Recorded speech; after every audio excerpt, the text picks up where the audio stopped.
Welcome back. Melissa Deely here, host of the Don't Wait for Your Wake Up Call podcast. And today we are starting a whole new 4-week theme within this podcast. And this theme is going to be all about food. And who doesn't love to talk about food? Although this might be a different talk on food than what you are typically used to. And I just want to highlight how important food is to our health and some of the misnomers around food and some of the teachings that we have come to know that may not be helping you in you being the healthiest that you can be. So let's dive right in. Now, we all know we eat food for energy, and we all know that our digestive system breaks down that food and turns the food into molecules that are then passed into our bloodstream and through to our cells and our mitochondria in order to give us energy. And that all happens without us really thinking anything about it.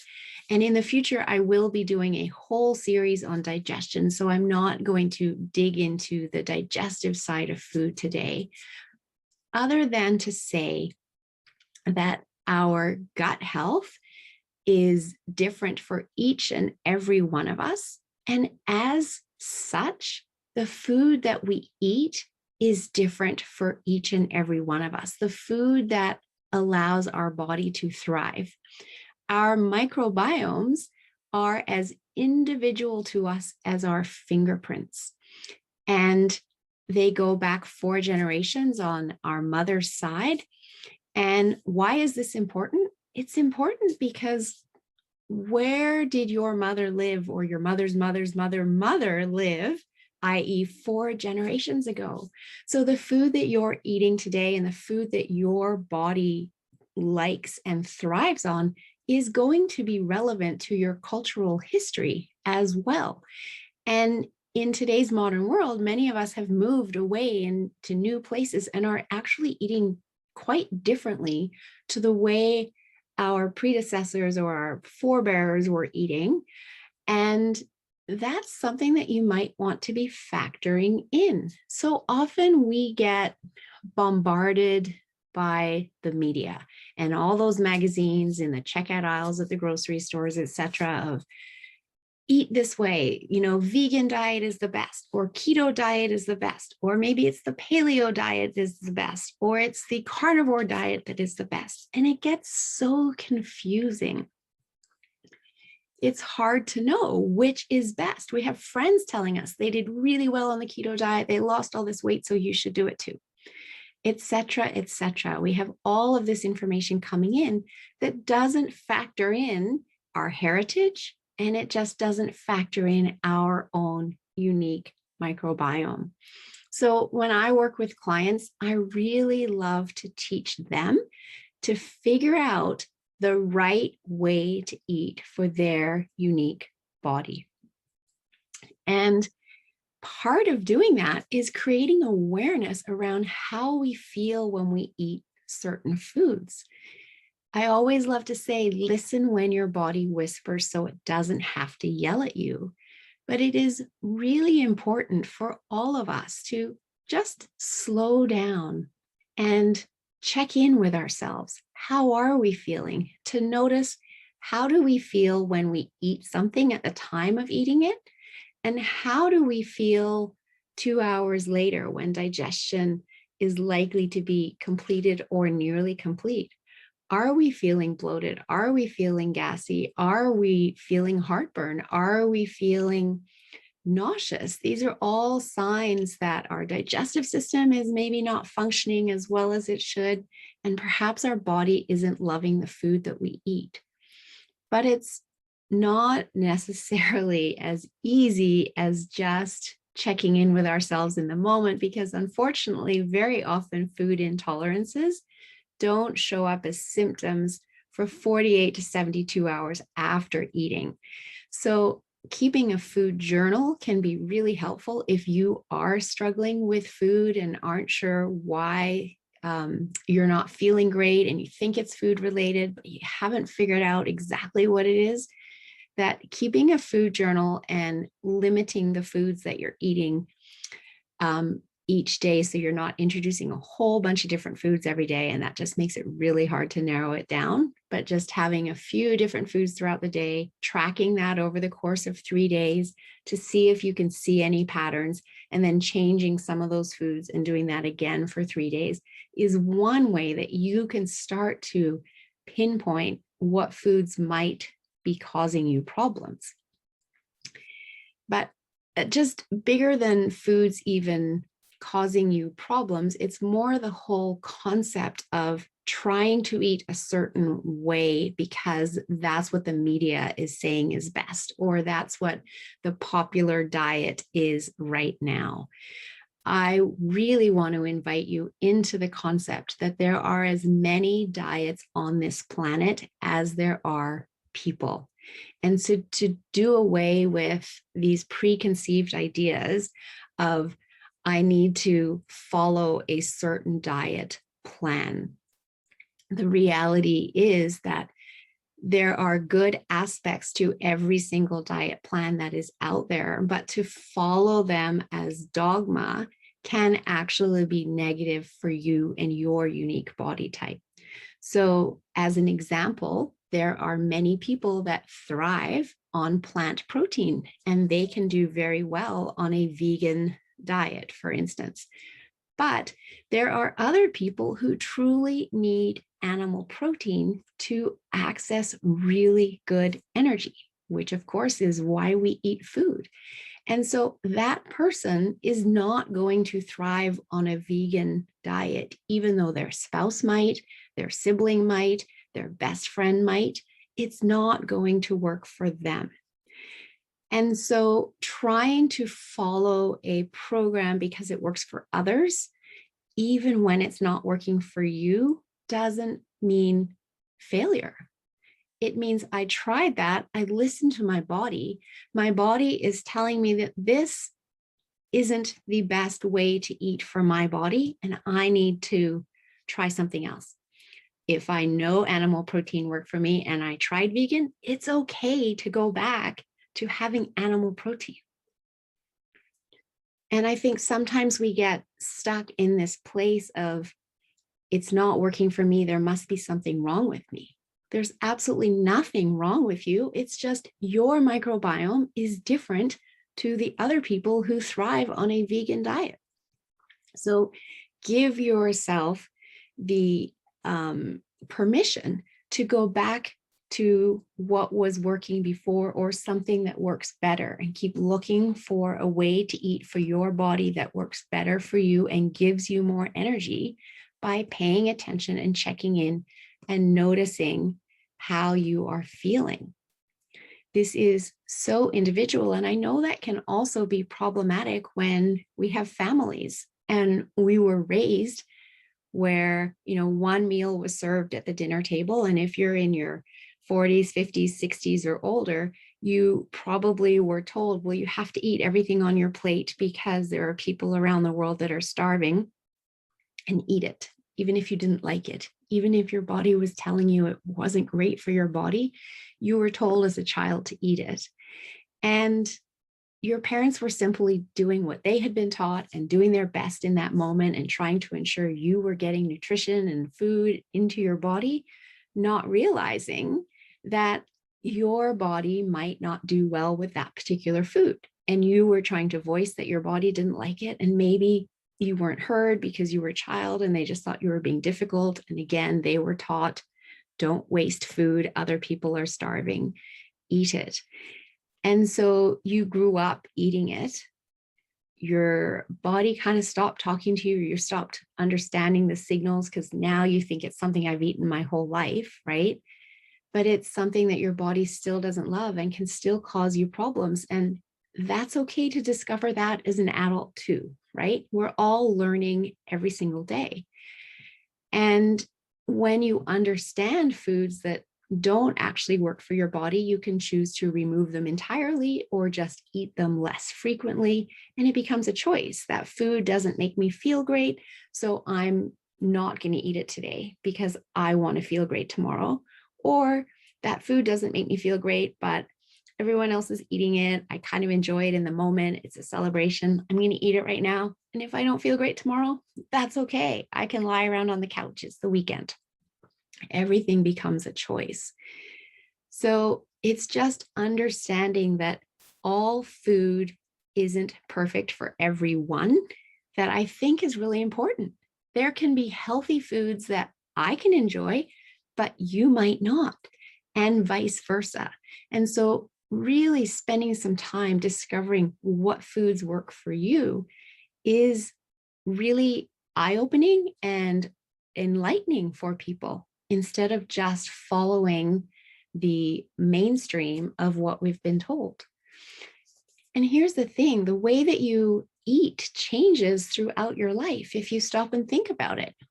You don't eat the same way as an adult in your 30s and 40s that you did as a teenager or that you did as a toddler.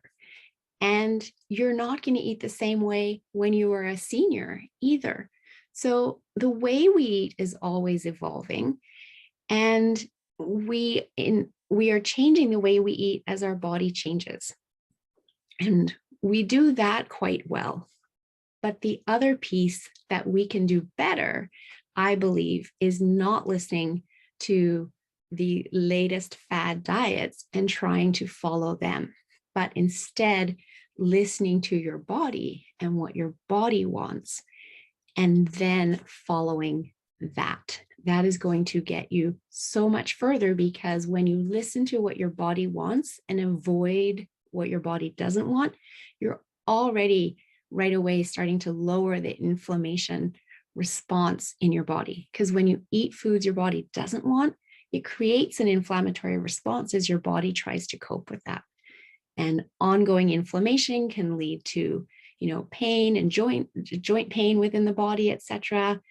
And it can also, left unchecked, lead to cells turning on disease. We want to be lowering the inflammation on our body. So, as I said, there's many different diets in the world as there are people. So you learning how to eat in a way that honors your body is really important. And there are ways that we can do this. There's, food sensitivity lab testing that we can do that gives you 194 common food irritants that goes through everything from dairy to grains to vegetables to fruits to nuts and seeds and legumes and beans, etc., to show you what your body likes and what your body doesn't like. And it's really empowering, because once you've done that lab test, you can see exactly what triggers your body has and remove those. And it doesn't have to be about removing them forever, but removing them for long enough to allow the body's inflammation to come down, and then start reintroducing them and choosing to eat them less often. So that's one way. Some of the things that I share with clients, one of my favorites is just doing a 4-day protein energy experiment to determine, does your body do best on animal protein, or does it do best on plant-based protein, or do you do quite well on a balance of both?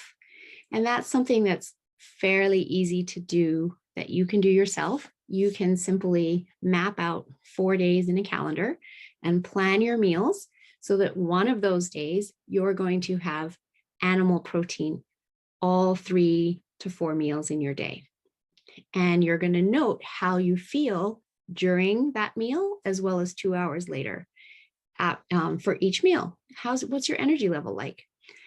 And then the next day, you're going to do all plant protein and have no animal protein at all. And again, notice while you're eating, and then 2 hours later, what are your energy levels?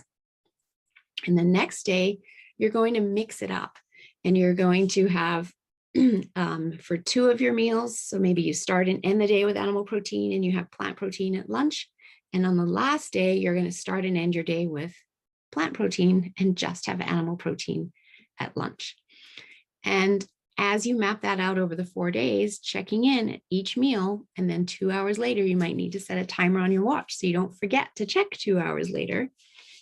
And note how you're feeling, what your energy level is on a scale of 0 to 10. 0 is no energy, 10 is super high energy. And once you map that out over 4 days, you might see a clear indication of which type of protein is best for you. And then you know. And when you know, it's also much easier to be confident in all of your meal choices. There's also some other theories that you can look into. There's the blood type theory. There's a book out on that you can look into. And depending on your blood type, it recommends different foods and different proteins that your body's going to do better with. And there's also a metabolic type theory that you can Google, and you can check into that and see what your body likes best based on your metabolism. So there's a few different options that you can look at in order to start to figure out what is the best way to eat for my unique body. Now, as unique as we all are, there are some things that we know work really well for humans across the board. One of the most researched and best diets for most of the population is actually the Mediterranean diet. And again, there's going to be some foods within the Mediterranean diet that some people can't tolerate, but it is a great overall diet as a starting point for most people. And in addition to that, and what it incorporates that is so good for all of us, is that our human body does really well with whole food, plant-based nutrition. And yes, there might be animal protein added to that, but we still do all need to get our greens, our carbs in, our fruit and veggies. And many of us are not getting enough. What we need in order to eat the rainbow and get all the benefits of the vitamins and minerals and polyphenols, et cetera, that our body needs to thrive is 7 to 9 cups every day of fruit and veggies. And you might think, wow, that sounds like a lot. And it might be a lot compared to where you're at today, but it's actually quite easy to do. And you can work your way up to this.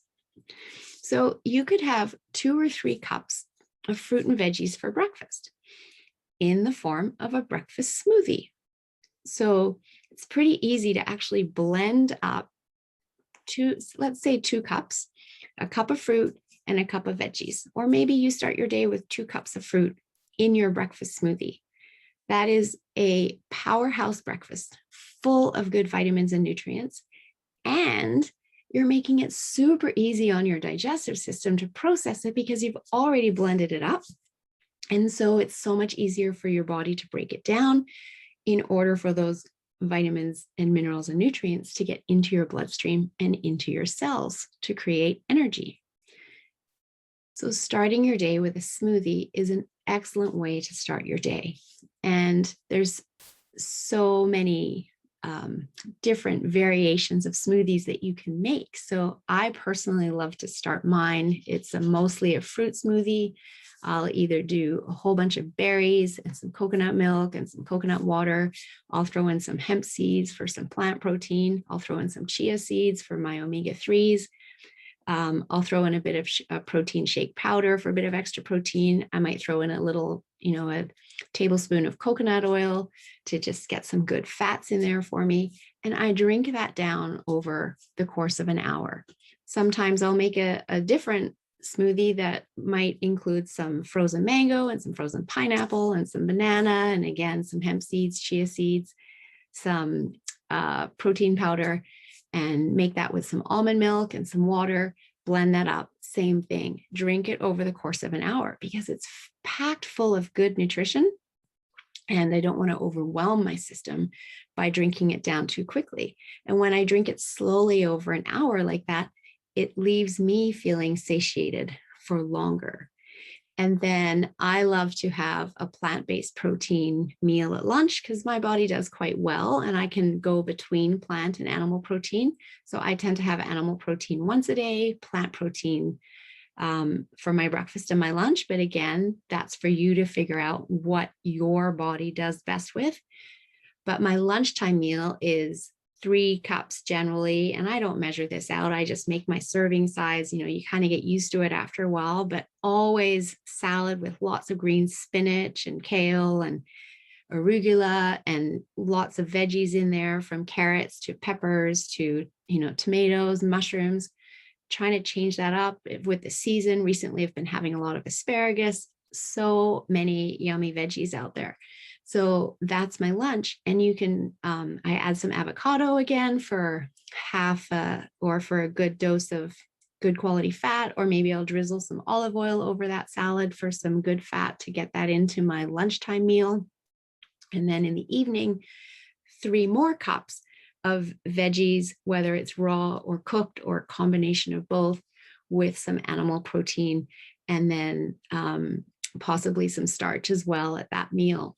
So it's not too hard to get your 7 to 9 cups in of fruit and veg. And if you're getting all different colors, from your dark greens to your reds and purples, etc., you are getting such a great range of all the key nutrients that your body needs to thrive. So these are some tips on starting to figure out the right way to be eating for your body and for your health. Because the reality is that the food we put on the end of our fork is either our greatest form of healthcare or our slowest form of poison.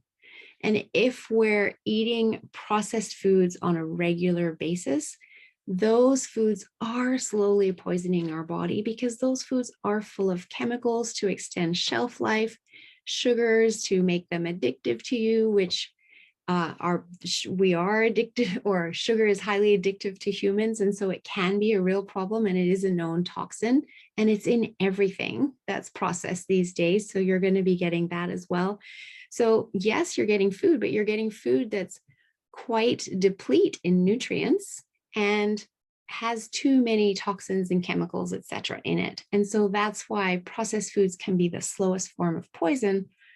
But when you're eating a whole plant food-based diet, choosing to shop in the produce section of your grocery store, getting those 7 to 9 cups in a day with good quality proteins, whether that be plant-based or animal-based, that your body is going to thrive, and it will have huge impact on your health. And in fact, my guest next week, I'm excited to bring in, is somebody that literally healed herself by turning to food and changing the way that she and her family ate. So I'm excited to bring her, this guest and her story to you. So with food, there are so many myths out there as well. And one of them that I hear often is that I can't afford to eat healthy. The cheaper food is the less nutritious food, and that's all I can afford. But the reality is that when we choose nutrient-dense foods, we are satiated for longer. And as a result of being satiated for longer, we don't need to eat as often. Ideally, we want to be eating about 3.5 to 4 hours apart, each of our meals. And so that's like our 3 main meals of the day: breakfast, lunch, dinner, with maybe a snack in the afternoon between lunch and dinner. And again, a good, healthy, nutrient-dense snack will get you through. It's when we're eating foods that are highly processed, that are loaded with sugar, that we don't feel satiated for as long, and we end up having to eat more often because our brain is telling us that we're hungry and we need more energy. Or the brain needs more energy, so then we respond to that with food and hunger, because we know that food gives us energy, right? So the reality is that when we eat these nutrient-dense foods and we prepare our meals at home, that it's actually costs us less than eating out and eating processed foods all the time because we eat less. And there's been studies on that I've seen, and they kind of show the scales as well with the numbers where the processed food, all the boxes of the processed foods actually weigh the scales down more because in the end, it's costing more money. It might seem like it's costing less because in the moment when you're buying it, you might spend less on groceries, but you're actually eating more of it and shopping more and reaching for snacks, etc., more often than if you're preparing and cooking nutrient dense meals. The other thing is that obviously there's, organic food and there's not non-organic food, and people are saying, I can't afford organic food. And organic food doesn't have any more nutrients in it than non-organic food. It has less toxins. It doesn't have no toxins because we all live in one atmosphere, and the toxins from non-organic farms can blow over onto organic farms. So it's not that there's no toxins, but there's definitely less toxins with organic food, and it's definitely the way to go if you can afford it. But if you can't afford it, you might want to consult the Environmental Working Group website, ewg.org, for their annual Dirty Dozen Clean 15 list. They update it every year. And the Dirty Dozen are the 12 produce items that absorb pesticides and herbicides used on farms easily, and they get into the food, and then when you eat them, they get into your body. So you want to try to ensure you're always buying those foods as organic. And then the Clean 15 are the foods that have thicker shells or skins, and the toxins don't get into the actual fruit or vegetable, and you're not eating the skin or the shell. And so those foods you can buy as non-organic and know that you're not adding to your toxic load when you do so. And if you absolutely can't buy organic, you can actually clean your non-organic fruit and veg with a combination of a tablespoon of baking soda in some warm water and let the fruit soak and gently scrub it. And that's more effective than just running water over the fruit to wash it. So hopefully that's helpful for you. And the other thing that is really important when we talk about food is that so often we get to a place in our life where we want to lose some weight. And food is obviously the easy thought around this is, well, if I eat less, I'll lose weight, right? And we simplified or oversimplify our relationship to food as simply being calories in and calories out. And sometimes we can add in exercise. So if I eat less and I exercise more, then I'm going to lose weight. And yes, that can be very effective, but sometimes there's more to it than just calories in, calories out, and exercising. Sometimes our weight gain is related to our stress levels. Sometimes our weight gain is related to our hormones and whether our hormones are in balance. So our bodies are more complicated than just calories in and calories out. That is a piece of it, but it is not the only piece of it. And when I work with people, sometimes what I see is they're focusing so much on that they keep lowering the amount of food that they're eating because they're not losing weight. So they think I'm still eating too much, so I have to eat less, and I'm still not losing weight. That is a sign that something else is going on. And that's when it can be really helpful to be running labs to see where your hormones might be out of balance. Because once we know that, we can address that and bring them back into balance. And then the body will lose weight naturally, because a body in balance doesn't hold on to excess weight. We can also be running labs to determine what your stress levels are at, where they're out of balance, how your cortisol levels are out of balance to your diurnal rhythm that can be affecting sleep. And we're also interconnected, that all of this is impacting our ability to gain or lose weight. And when we spend too much time focusing on just the calories in and calories out, we can put our body into survival state and turn on our sympathetic nervous system, our our fight or flight state, which I've talked about in many previous episodes. The body doesn't make mistakes. The body is always charged with keeping us safe and keeping us alive. So if the body starts to notice us eating less and eating less and eating less, the body is going to go into survival mode to prevent starvation. And the body's going to say, okay, she's eating less. I have to hold on to everything I'm getting, and I have to make it last longer. So I'm going to slow down the metabolism in order to make every morsel of food last longer. And as we slow down the metabolism, we start to put ourselves into this negative cycle of not being able to lose weight, even as we lower our caloric intake. So be careful of that and understand that our body is very complicated and we can't oversimplify things. Another example of this is back in the 80s when our governments oversimplified a solution to the fact that in the Western world, they were seeing more obesity and more heart disease and more diabetes, and they wanted to stop that. And they oversimplified the idea that if we don't want to be fat, we shouldn't eat fat. Now, interestingly, it's only in the English-speaking world where we had this idea that we have to now go to no fat and low fat, because the word fat in our food is the same as the word fat on our body.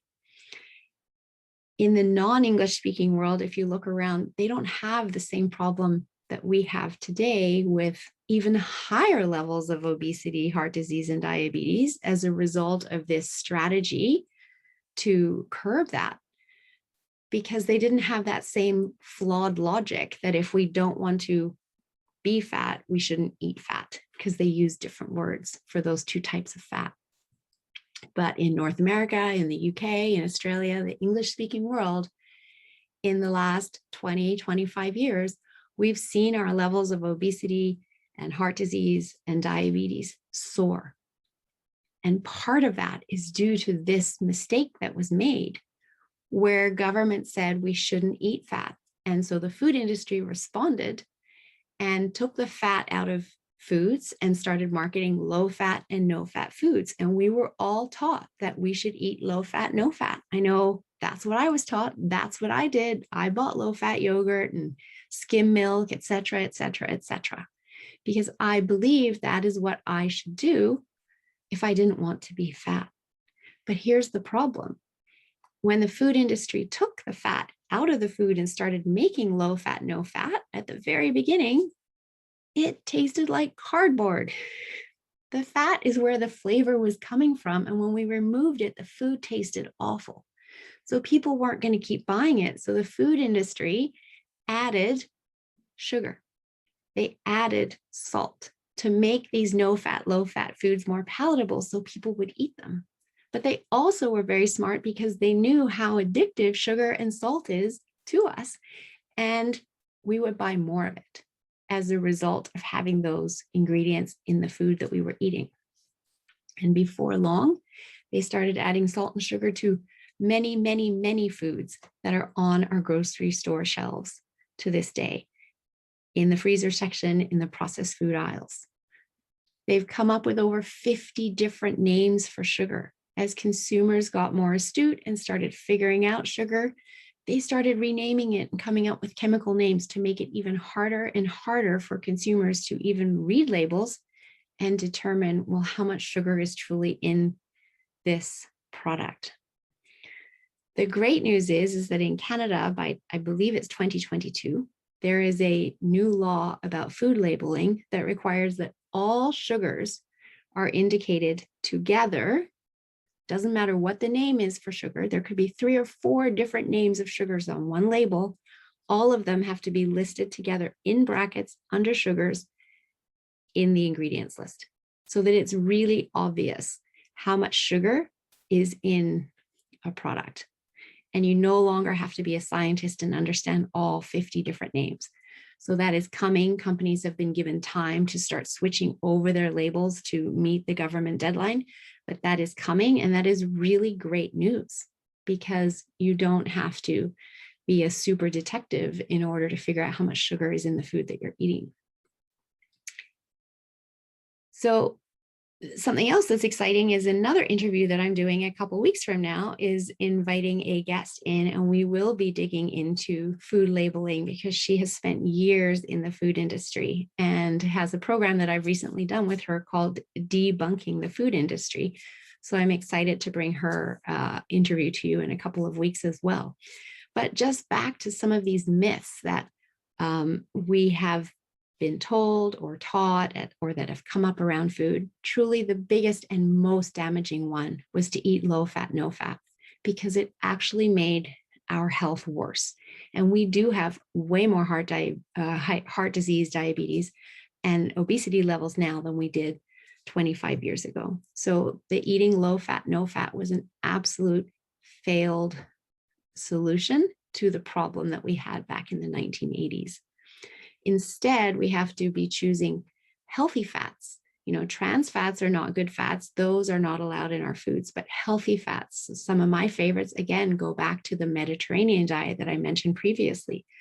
Good quality olive oils, good quality avocado oils, coconut oils, ghee. Those are my top 4 healthy fats. And we want to be getting a little bit of those every day, about 1 to 2 tablespoons per meal. Our body does need it. Our brain is made up of fat. It needs fat. It's made up of water. It needs water and hydration. So we can't cut these things out of our diet entirely, but we can choose healthy options. So another thing that we were taught for many years, I know I was, is that fruit juice is a healthy way to start your day. And fruit juice alone is not a healthy way to start your day because fruit juice is literally the juice of the fruit. So it's natural sugars. Yes, there are fruit juices with added sugars as well, which we absolutely do not need. But even fruit juice with no added sugars has a lot of natural sugar, fructose, in it. And when we eat the fruit, we're also getting the fiber of the fruit at the same time. And that fiber is helping to balance out the sugar intake that we're getting, the fructose, so that our insulin levels are not spiking. But when we just drink the juice from the fruit, we are literally just getting the insulin spike because we're just getting the sugars. And it's spiking our insulin. It might give us a bit of energy, make us feel good for a little bit, but we're going to be crashing soon. And so if you are starting your day with fruit juice, what else can you be having with that fruit juice in order to stop the insulin spike? So you want to be having some protein or some fiber or some good quality fat with that fruit juice to start your day, and not something else that's loaded with sugar, like a sugary store-bought muffin, for example. So you could be having, if you like to start your day with a cup of fruit juice, maybe you're going to have that with half an avocado. How can you be adding in some protein, some fat, or some fiber with that fruit juice in order to stop that insulin spike? Or can you start your day instead with, a glass of filtered water, maybe with the juice of half a lime in it or half a lemon, or your smoothie, rather than just that cup of fruit juice? And you might never have looked at what is the sugar or quantity of sugar in your fruit juice, even when there's no added sugar. But have a look, because you might be surprised how high it is. And 4 grams of sugar is a teaspoon of sugar. And you might find that 1 cup of your fruit juice has 16 or 20 grams of sugar in it. And that's 4 to 5 teaspoons of sugar. And you would never eat that. And so do you want to be drinking it? So just be aware of it and think about that as you choose how to start your day. So we've also been told, if we go back to some diets that are out there, the keto diet is kind of the opposite of that message we were given in the 1980s. And now the keto diet is looking at high fat but low carb. And that might work for people for weight loss for a couple of weeks, but it isn't going to work for the long term. And it can actually be quite detrimental in the long term. Because again, our body does need carbs. Carbs are not bad. We need those carbs. We need a variety of carbs, because if we're not eating them, how are we getting that wide range of antioxidants and polyphenols and vitamins and minerals that our body needs, that come from all the different brightly colored fruits and vegetables that are out there? If we just cut those out thinking that they're bad, we're reducing our body's ability to get the nutrients from those foods that our body truly needs in order to thrive. So as I end here, I just want to circle back to where I started, that each of us needs to figure out the right way to eat for our body and not follow the fad diets as dogma and do exactly what they say, because that is where we can get ourselves into trouble. As I said, they might work for the short term. They're not going to work for the long term. If you feel like they are working in the long term, it's very often because there's some other root imbalance in your body that it's masking, and that if we actually resolve the imbalance in your body, that you can then eat in a way that is far healthier overall without following one of these diets that is not allowing your body to get the array of nutrients that it needs. So I hope there's some tips in there for you today, a lot of information around food, and it might just start you thinking more about food, the types of food you're eating, how your body's feeling, how to eat in a way that really allows your body to thrive and have the energy that you should get from the food that you're eating, because after all, that is ultimately why we put food on the end of our fork and put it into our mouth, in order to fuel our body with energy. So thank you for listening. If you like this episode, please share it with others that can benefit from it. And I look forward to having you come back next week as I introduce my guest and we talk about how she used food to heal herself. Until then, stay well, be healthy, and always remember that health is your true wealth.